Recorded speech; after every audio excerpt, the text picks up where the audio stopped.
Most viral ટોમેટોની ચટણી બનાવવા માટે મેં અત્યારે ગેસ ઉપર એક નોનસ્ટિક પેન લીધી છે।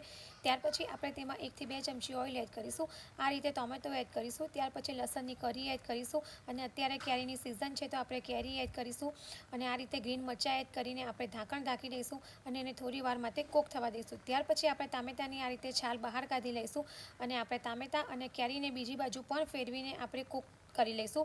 તો આપણી જે બધી વસ્તુ છે એ કૂક થઈને રેડી છે। ત્યાર પછી હવે અહીંયા અમે ચોપર લીધું છે તો આ બધી વસ્તુને આપણે ચોપરમાં એડ કરી દઈશું અને હવે ચટણીનો સ્વાદ વધારવા માટે આપણે એમાં ઓનિયન એડ કરીશું।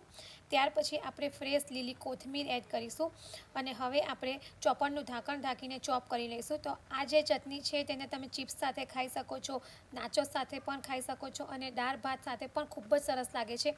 તો આપણી જે ચટણી છે એ ચોપ થઈને રેડી છે। તો હવે આપણે ઉપરથી લાલ મરચું એડ કરીશું, સોલ્ટ એડ કરીશું, લીંબુનો રસ એડ કરીશું। રેડી છે ટોમેટો ચટણી।